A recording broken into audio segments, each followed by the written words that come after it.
Today is January 6th. It's a Sunday afternoon here in Puerto Vallarta, Mexico, 2013. Beautiful Sunday afternoon. People just chilling at the beach. And I'm here taking Pharaoh on a walk. There he is. He's tired now. We've been walking for about over an hour. So yesterday, I was walking Pharaoh at the park. Let me stand this way. The sun's in my eyes. I was walking Pharaoh at the park, and we walked around for a while. After our walk, I was walking back home, and I saw this beautiful, beautiful Mexican girl, and I just thought, you know what the hell? I'm on vacation. She'll probably just say no to me like they all do, but I'll never see her again, so what? So I go up and I asked her like if there was any other parks or places I could walk Pharaoh. And she was really, really friendly. So we ended up talking for a while, and I ended up walking with her to this cell phone shop where she's going to pay her cell phone bill. And, you know, we talked for like half an hour. And as our conversation was winding down, because she had to take care of some business, I'm going to show you what the beach looks like here in Puerto Vallarta. People just chilling out, having a good time. So as our conversation winded down, I could see her taking out a notebook and a pen, like she was going to ask for my number or my email address or something. So I was like, cool, you know, I guess she's into me. So I asked her, I said, well, because I had plans to go out with my dad's friend Santian. He's a local guy who lives here and helps my dad out with,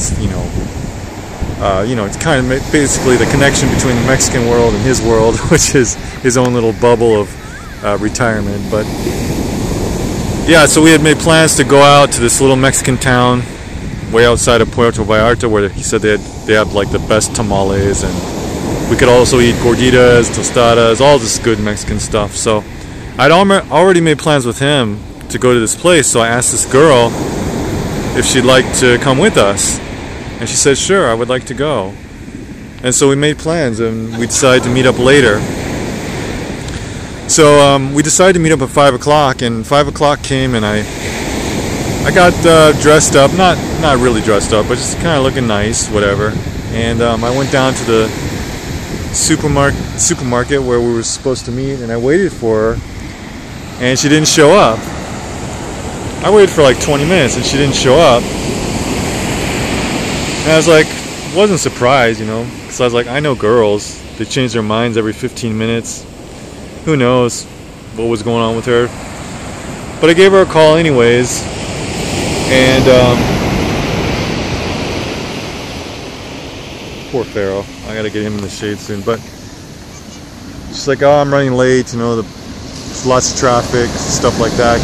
Can you wait until 6 o'clock? And it was right there that I kind of realized how Japanese I've become, because in Japan people are so punctual, so anal about time, and I really felt this like clenching feeling inside of me, like, you know, why are you so late and, you know, disrespectful about our meeting time, whatever. But this is Mexico. People come when they want to, they do what they want when they want to, so that's the way it goes here.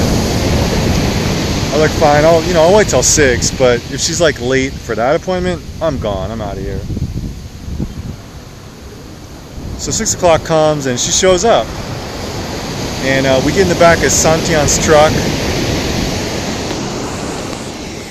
And we're both sitting in the back and he's driving us. And he looked kind of pissed, because like usually when I go out with him, he loves to talk. The guy just talks and talks and talks. He teaches me about Mexico, and he just loves to talk, and I'm more of a listener than a talker anyways. So he looked kind of pissed, but he was also helping me out, because like he could speak Spanish with her and kind of suss out what kind of person she was, and he could also give me advice on how to, because I don't know how Mexican girls are, I don't know what they're thinking, what they expect, and he kind of told me all about that. So we get to this place, and you know, as we're like driving there, she's telling me like how nervous she is and she can't remember all the English she's learned, and there was a lot of tension. I'll just say it like that. There was a lot of tension. And we get there, and Santian orders these tostadas for us, which were really good. But the thing is, when you're self-conscious and you're eating tostadas, man, there's like getting all over your face, and just like you have chicken and salsa and, you know, tostada shell all glued to your face, and it's impossible to be graceful when you're eating a tostada. It was like, that was probably the worst food you could eat on a date. And so, you know, the food was really good, but I couldn't enjoy it because I was just like self-conscious, you know. I think she was too. So we finished eating, and we're driving back home. It's like night now, and we're sitting in the back of his truck, like, and we got our hands on each other and stuff, and you could just feel the tension, you know. And she's like, after this, I want to walk with you on the pier. I was like, all right. So we go back to my place. I introduce her to my dad, and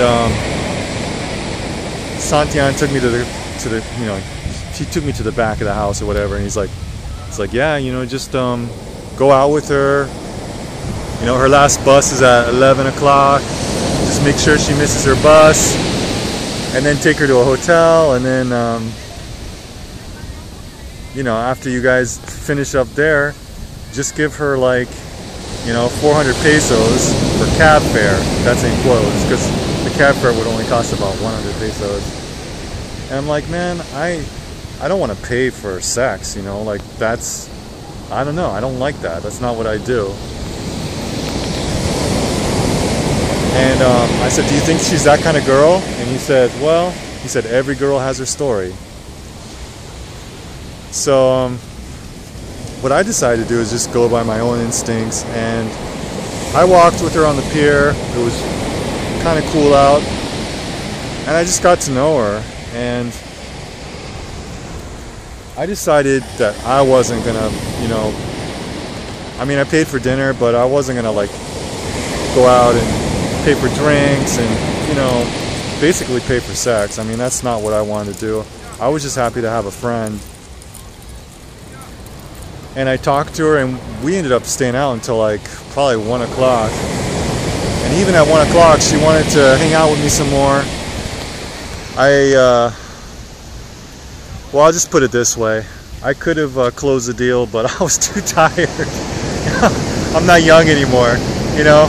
I wanted her, but it's like I was thinking a couple hours, you know, it would probably take 1 or 2 more hours until the good action started happening. I was just like, I'm too tired to perform, you know. So I just like, I mean, we made out and everything, and she was a really romantic girl. I mean, she was like, when are you gonna come back to Mexico? When can I see you again? Like, I want to talk to you. When you're in Japan, I want to like Skype with you every night. And